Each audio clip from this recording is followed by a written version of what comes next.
Welcome back to another episode of In the Loop. I'm Loopin the Third. Let's see what rabbit hole I went down with this episode. One of the great things about me and Juvie, why I gel so much, is the chemistry. A lot of artists don't never get chemistry. And it's just like if you got somebody who do beats for you and he good, keep that person around. You ain't gotta go float with everybody. Yeah. Later on in your career, yeah, you could do that. But while you building, find somebody that can figure out your sound. You know what I'm saying? And that knows you. And the rest is kind of history. And if you look at a lot of artists that are successful, it actually works that way. Mannie Fresh, the great Mannie Fresh. I had the pleasure of seeing him and Juvenile at South by Southwest at an impromptu free concert, and they both shut it down. We went for Juvie. Juvie was advertised, and Juvie had an amazing performance, a free performance, and we went to some paid performances that weren't even close to touching the quality of this one. And then all of a sudden, Mannie Fresh had a DJ set at the end. To see their chemistry and to see them still working together is beautiful.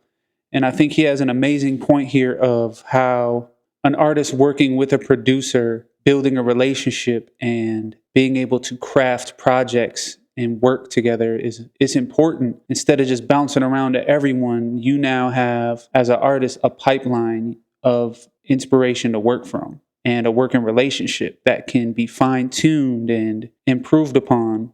The Alchemist is a prime example of an artist working with a producer and being able to achieve certain levels. Like, look what he's done with pretty much everyone. He's got full projects.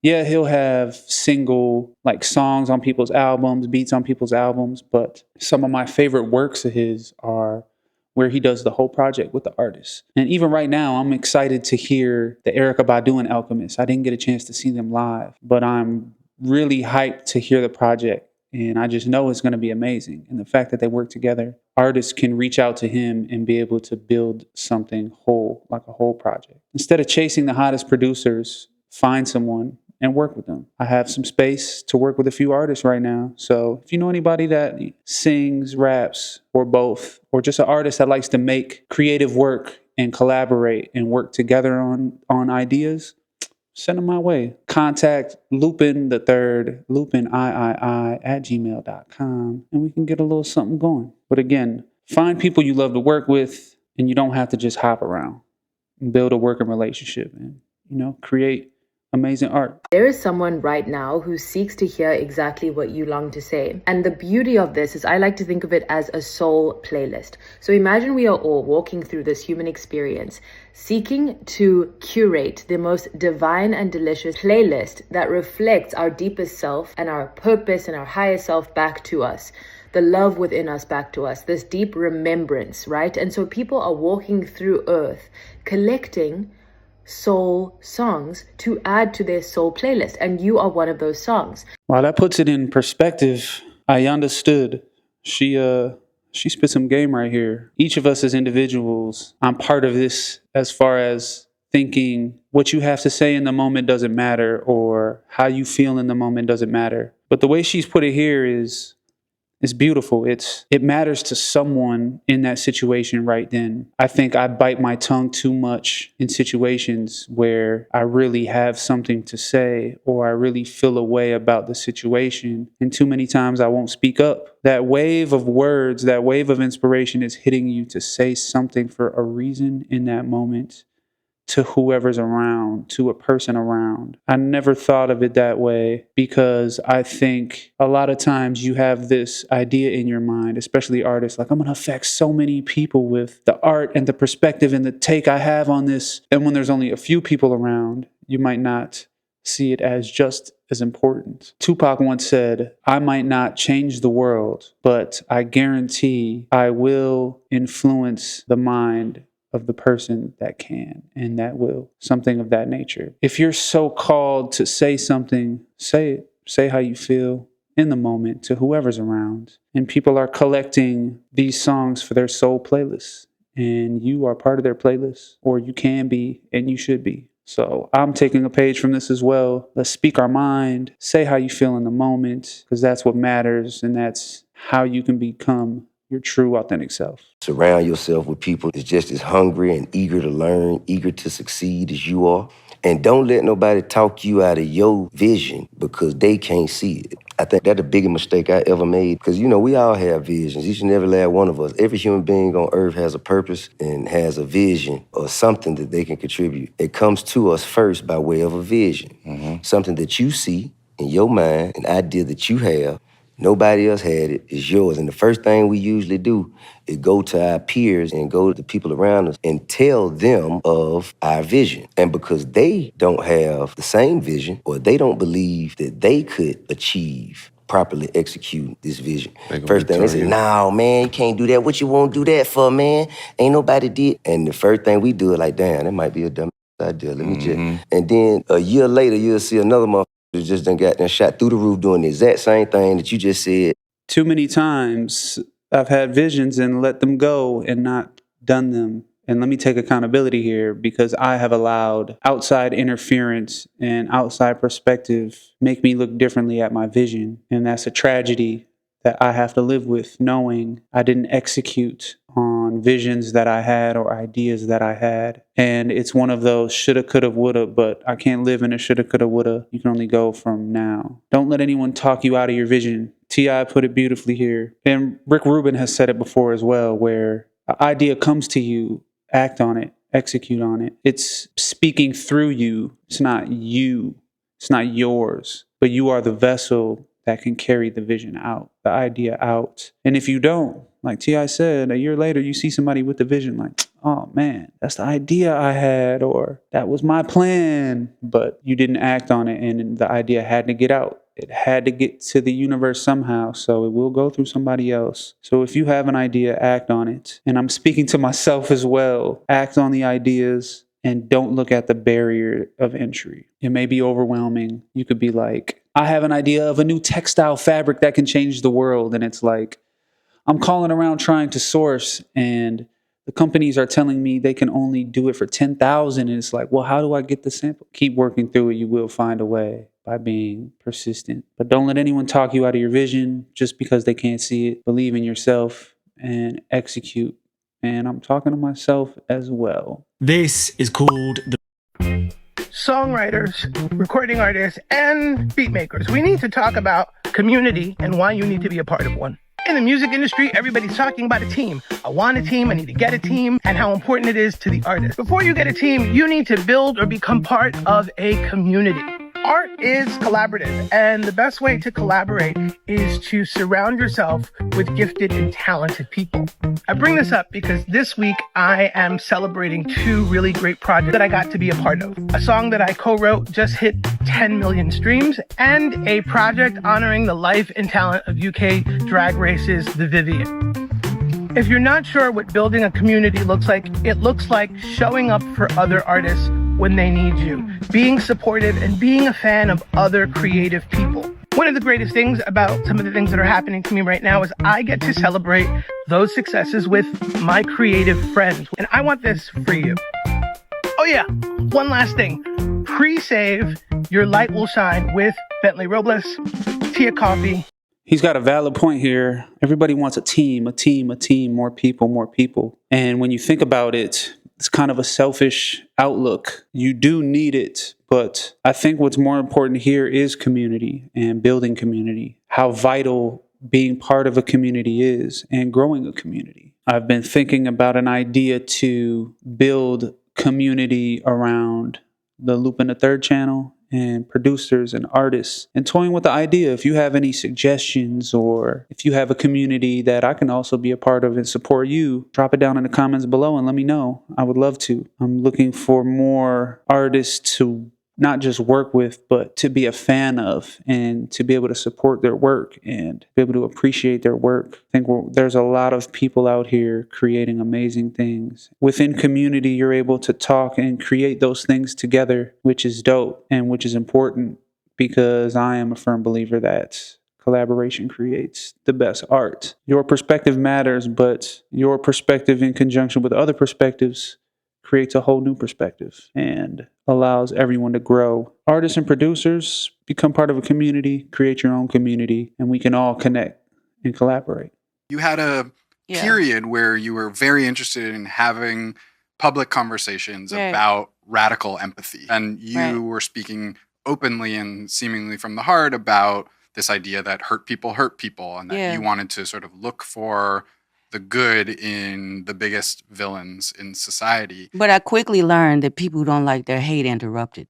And I kind of knew that that wasn't the right audience for that type of conversation. Unless you want to debate or to be hated. Radical People have empathy become more and more and more angry and opinionated and offended. My friend James calls them the offendocracy. People who are waiting to jump out the bushes to ha! Caught you saying this or that. Everybody doesn't have to have the same amount of empathy at the same time. I just learned that I'm not having a conversation with friends at dinner. I know my audience, trees, birds, wind, and rain. I feel very comfortable and happy speaking my words and my truth in that direction. Yo, Erykah Badu has got to be one of my favorite energies on this planet. Whether it's her as an artist, the music she creates, her perspective and outlook on life topics, or even her products, bro. The branding's amazing. She's somebody that really knows herself, which is important and which is something we can all learn from. And even here, she states people don't like their hate interrupted. And I was taken aback at first hearing that. I never thought about that point, because you can hear somebody hating and you stop. But now you're in a debate. Like she said, now you are back and forth with the person that's hating. And it's knowing your audience and knowing the situations, but also living your truth. Even here, finding what's inside even the biggest villains, radical empathy and hurt people. It's not everyone's job to fix others, but your perspective may help others indirectly just by you feeling the way you feel. So it's not even like you're purposefully trying to help someone, but just who you are and how you are can help someone. But I'm definitely going to be watching this full interview. She's on an amazing run right now, creation and insight that she's giving to the world. Stay tuned. Keep watching Erykah Badu, man. I learn something every time I come across any of her content. I love the way she carries herself. She's one of them ones, for sure. Don't die with your music still in you. There's no accidents in this universe. We all show up here with a purpose. There's an intelligence that is a part of everything and everyone, and all of us are connected to it. And too many of us are afraid to listen to that music and march to it. You out there, I know you have a book you wanted to write. I know there's a composition you wanted to compose. I know there's a song you want to sing someplace. Maybe you want to raise horses out in Montana. Or maybe you want to open up an ice cream shop on Cape Cod. Who knows what it may be. Maybe you just want to travel and see the world. Maybe you want to go into a relationship with someone, but you've been afraid to, but your heart says it's the right thing to do. All of us feel something. And in Leo Tolstoy's famous novel, The Death of Ivan Ilyich, he asks this question that would be terrifying to me. He says, as he has his accountant from Moscow lying on his deathbed, contemplating the horror of this question, what if my whole life has been wrong? I've known what my music is. It's playing right now. As I stand here in front of you with these cameras and in this place, and as I sit down and write my books and tell the world what I know are my truths, I feel always completely on purpose and fulfilled. And no time will I ever come to the end of my life and say, what if my whole life has been wrong? Whoever you are, whatever that music is, however distant it may sound, however strange, however weird others may interpret it to be, don't get to the end of your life and know that you're going to leave and not have it played yet.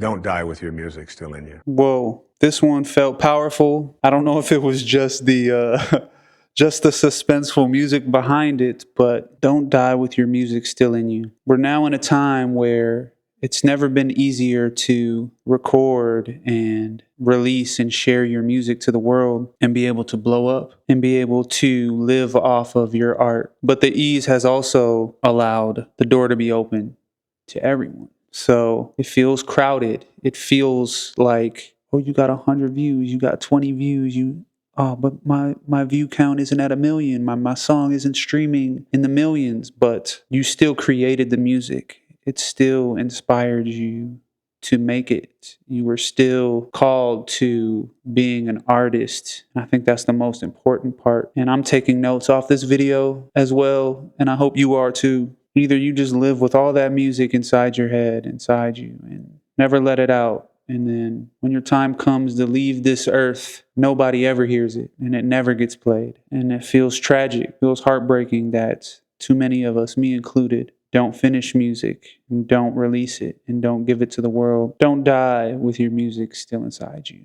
Get it out however you can get it out and let it live, because art can live forever. Understanding how you feel in the face of other voices without second guessing yourself is probably the single most important thing to practice as an artist, or skill set to develop as an artist, is to know how you feel and own your feelings. And the key to that is not, I know, so I know what's right for you. It doesn't work that way. It's just, I know for me.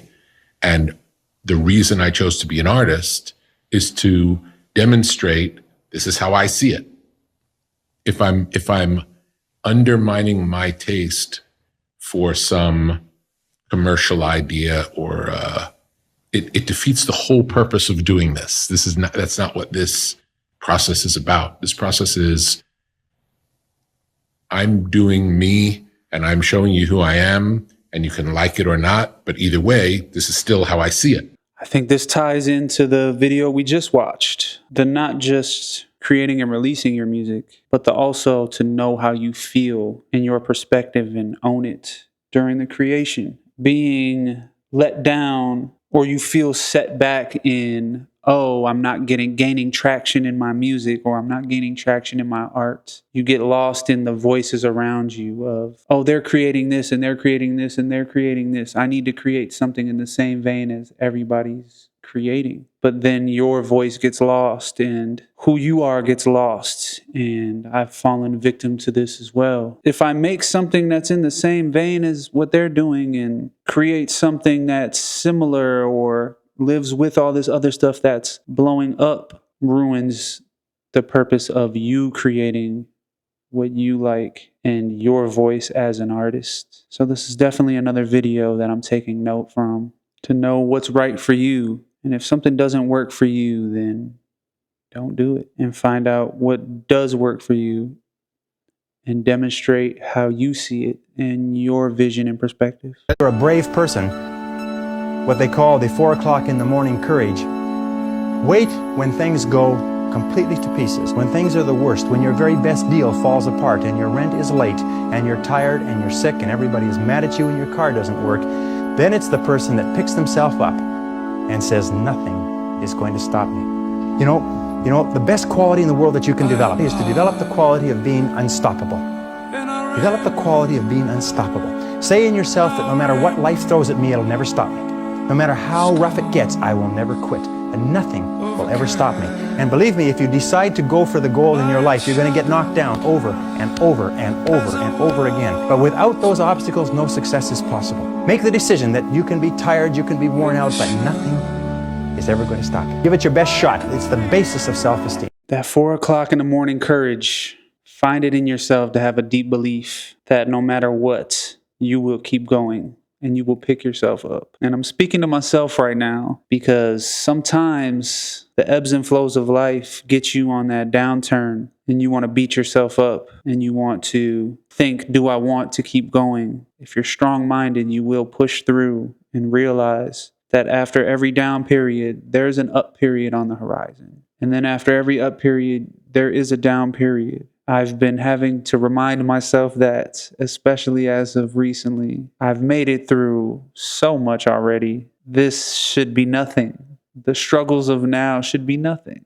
Because as long as you're learning from your struggles and building your mind to becoming unstoppable, a struggle can't shake your existence or your purpose. Without those obstacles, you can't be built into the dream and vision that you have. So I know it's hard because it's hard for me embracing the struggle and embracing the pain, but I'm realizing that it's the only way to break through to reaching new heights of life. It's difficult and it hurts. I know, trust me, but I'm finally understanding that the uncomfortable and the pain is what builds you and builds your strength to get you to those next levels. So embrace the storm, push through, and make the decision no matter what happens. You got this. And talk good to yourself, but also push yourself and find a balance. I'm talking to myself right now as I'm talking to you, but you got this and I got this. And this is the only life we have. As beautiful as it is and as hard as the struggles are, it's all part of it. But again, you got this and keep going. This was another episode of In the Loop. I am Loopin the Third. Have a beautiful rest of your day, and I'll catch you on the next one.